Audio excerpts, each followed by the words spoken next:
So, I don't really tend to do topical issues on this particular channel, simply because I don't really upload often enough for me to be on the pulse of anything in particular. However, Ricky Gervais recently released a controversy machine, and it has caused some discussion among my social circles, so I figured I would put my response in video form.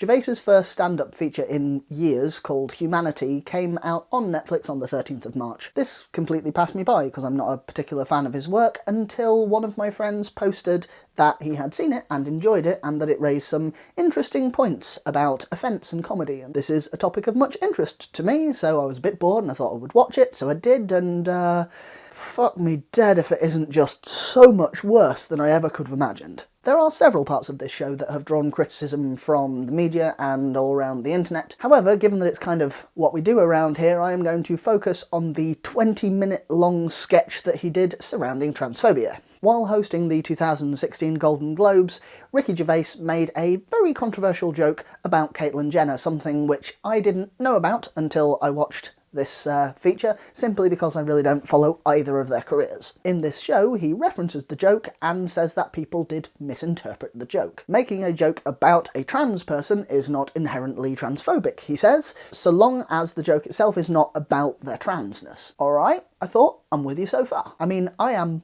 more than happy to slag off Caitlyn Jenner for so many things that are nothing to do with her gender identity. I don't think she's a very nice person. So, alright, let's go on this journey together. Then he tells the original joke. It is a joke of two parts, a setup, beat pause, and then actual conclusion. The setup is, I have changed a lot in the last year, but not as much as Bruce Jenner. So, to clarify, Mr. Gervais, you correctly point out that a joke is only transphobic if the punchline of the joke is, lol, you're trans, and then the first section of your joke is literally, lol, Caitlyn Jenner used to be called Bruce.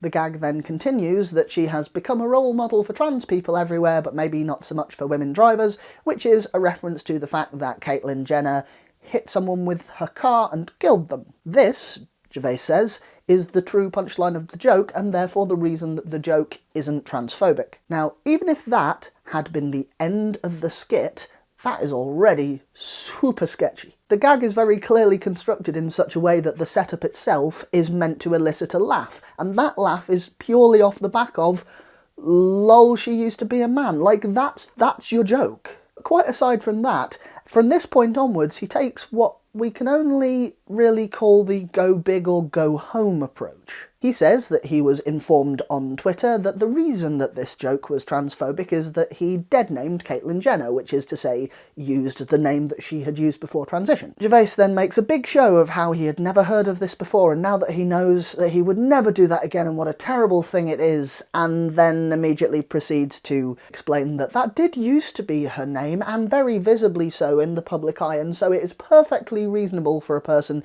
to use her old name when talking about her in the past from before her transition. And his example of a perfectly reasonable use of Caitlyn Jenner's dead name is acting out a discussion with her doctor, repeatedly calling her Bruce and him, and discussing her big manly cock and dangly testicles and how she wants them cut off. Feeling that he's not clearly deep enough into this hole yet, Gervais follows this up with a bit about how he is considering transitioning to a chimpanzee, how he'll be all fully chimped up and able to use chimp toilets, explaining how his transition to being a chimpanzee would be a smaller change than from a man to a woman, because he wouldn't have to have his genitals cut off. Because of course, trans people who don't have genital surgery don't exist, rather than us being, you know, the majority.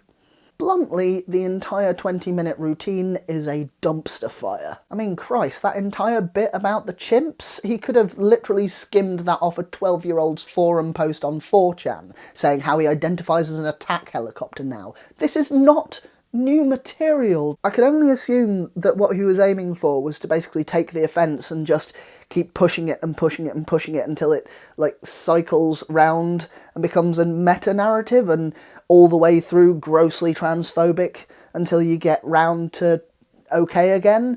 Sorry to break it to you certainly never got there. I have been surprised and disappointed with how many of my broadly lefty friends have been defending this particular dumpster fire. So many rambly, angry discussions that the pattern seems to be a trans person or multiple trans people saying this is absolutely gross and disgusting, and then a bunch of cis folks, mostly straight men who have on multiple occasions identified themselves as LGBT allies, telling them, no, you're wrong, it's not offensive, you shouldn't be offended, you just don't get the joke. I think people just really want this to not be offensive. Like, comedy is powerful and important, and it has room to make really big statements and deep cuts on really important issues, and we're kind of in the realm where people are wanting to defend comedy's right to take on any subject, that it shouldn't be a case of this thing does not get joked about. And to be honest, I agree with that. However, you are dying on the wrong hill here. This is not an example of that. This is not good comedy, and there is no valuable commentary here. This is just cheap, lazy gags that require a core belief of, isn't transness weird, to generate laughs. The closest thing that it has to a commentary is that people shouldn't be offended by stuff. Material about how you just can't say anything anymore rings really hollow and insincere when you are tweeting it to your 13 million followers while fanning yourself with the $40 million check that you got for saying it exclusively on Netflix. So in summary, Ricky Gervais, Humanity. Don't bother watching it, it's not very good.